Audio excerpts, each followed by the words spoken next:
Happy Friday. It is now 5:30 on this May 12th. I'm Caitlin Heck here with Wanya Reese and meteorologist Alex Forbes. Oh man, you all, it just seems like it's going to be a beautiful day, but it seems like we have some storms to kind of contend with.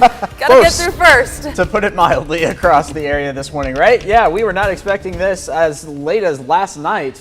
We were looking at the system back out to Mississippi. Future View was showing it just falling apart before you're getting here, but it was looking a little strong, and sure enough, here it is on this Friday morning here in central Georgia. We are looking off to the west from Atrium Health Navicent this morning. You can see the leading edge of the clouds here as we roll into this Friday. 68 in Macon, 67 in Warner Robins, 70 now in Dublin, 68 in Perry, and 70 in Milledgeville. But the radar is not quiet this morning at all. So what you see back off to the east here, this is not rain. The rain's going to pick up with that thin green line right there. So we're looking at heavier showers now into parts of Monroe County, moving into the Forsyth area. Actually, as we speak, Bolingbroke and Burner are going to be next. But this thin green line right here, this is a very strong gust of wind that's now blowing through Macon-Bibb, through Peach County, about to blow into Warner Robins. There's a lot of lightning in and around Crawford County right now. Also on the Taylor-Macon County line, heavier rain about to move into Montezuma and Marshallville, eventually towards Warner Robins and Perry. But all of this, part of that system that was out in Mississippi yesterday, it was just a bowling ball moving towards us, and it did not weaken as much as we anticipated. So we'll time this out and take a look at the forecast for the day ahead and your Mother's Day forecast in just a moment. Thank you, Alex. After 5 years, Dr. Thomas Sachi is a free man. He pleaded guilty in federal court to one charge of illegally distributing drugs for a non-medical purpose. All other charges, including money laundering and causing the death of 2 patients, were dropped. 5 years ago, federal investigators raided Sachi's gray office and accused him of running a pill mill. The drugs in question were Oxycontin, oxycodone, and hydrocodone. But as part of yesterday's plea deal, the case is now over. Sachi pleaded guilty to just one charge, and that carries a 5-year maximum sentence. But a federal judge told him he would not need to serve that time. Sachi says the last 5 years were overwhelming. Well, it's been a constant battle and fight to fight all the charges that my attorney just talked about. Overwhelmed, and of course leading with 2 counts of death. But the judge came to realize what I always knew, that I was not responsible for any patient deaths. Sachi agreed to surrender his medical license and forfeit 6 firearms taken from his office. The government will have to return $1.2 million in money seized from his bank accounts. A busy Warner Robins intersection has reopened after Wednesday's train truck collision, but drivers, you still need to be careful.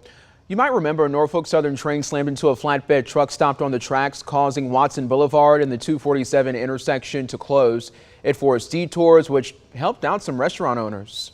When you think about where you want to eat, you just sometimes don't think about down here. And that's understandable, but then all the new cars from the detour, they see it for the first time and they're like, oh, we should try that place.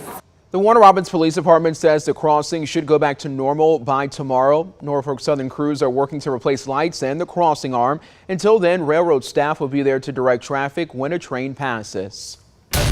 Well, friends and family of Devin Butts and the Stratford Academy community will gather tomorrow to celebrate his life. Butts is the Stratford basketball star who died last Friday after collapsing in a pickup game.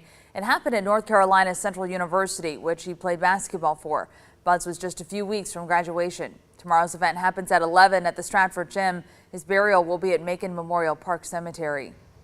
And in Washington County, more than 24 people showed up to a commission meeting to voice concerns about a new gun range. They say it's near their homes and it's a nuisance and a danger to the public. Tony Tillman says his backyard is about 100 feet from the range. He says the guns are incredibly loud and people shoot at night.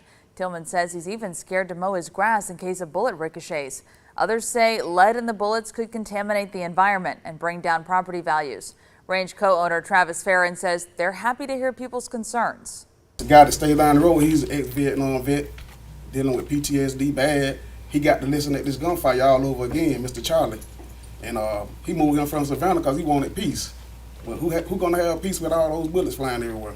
This is our home too. I mean, whether it comes down to figuring out an alternative for this place or making this place more community friendly for the community behind us. Mm-hmm. We're willing to do whatever it takes to make the range possible.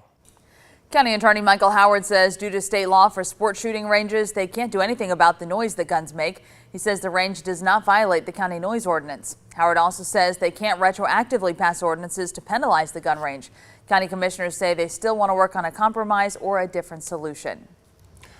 Well, plans are in the works to make conditions safer for hospital workers and patients across central Georgia. Governor Brian Kemp recently signed the Safer Hospitals Act into law. It increases punishments for violent acts against healthcare workers and lets hospitals create their own police forces.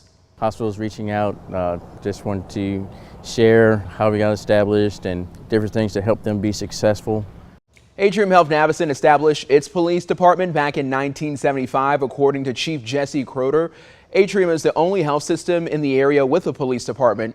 Croder says before the 70s, the local police department used to assign officers to patrol, but with the increase in calls, they needed their own department.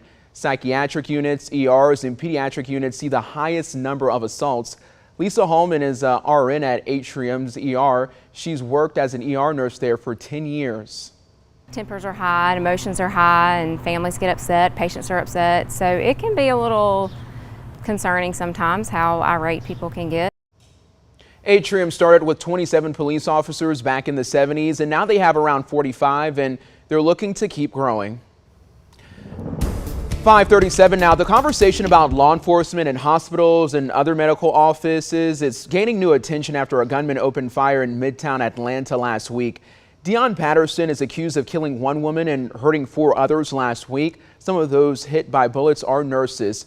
Anyone convicted of assaulting a healthcare worker on site could face 5 to 20 years in prison. The law goes into effect July the 1st. The American Nurses Association says 1 in 4 nurses report being physically assaulted. The celebration of life for Amy St. Pierre, the woman killed in the Midtown shooting, will be held today in Atlanta. On Wednesday, state leaders called for Governor Brian Kemp to hold a special session to consider legislation targeting gun violence. People rallied at the state capitol, and 71 members signed a letter requesting the session. The governor's office is not commenting on the letter. Well, Fort Benning is now known as Fort Moore. It's in honor of Lieutenant General and decorated Vietnam veteran Hal Moore and his wife Julia. It's now the only Army post in the country named for a military couple. The name change also honors the whole military family service. For more than a century, the fort carried the name of General Henry Benning, but last year a special commission recommended renaming the 9 military installations that carry the names of Confederate commanders. So with my daughter getting that important one-on-one time with somebody that's not me is huge, because she gets a sense of community. She gets a sense of empowerment that, hey, somebody else is taking an interest in my life. Well, studies show that kids who have a mentor are more likely to stay on the right track in life. Right now, you all, there is an overwhelming need for mentors in Central Georgia. So I want you to join us this morning starting at 6 as we share why mentors make a difference and how you can help out. And we are coming up on graduation season, and we want to celebrate all of our spring 2023 grads here in Central Georgia. So make sure you text a photo of your great grad to 478-752-1309. Make sure you tell us their name, where they're graduating from, and why they're so great, because we are going to be sharing those and celebrating them right here on 13 WMAZ.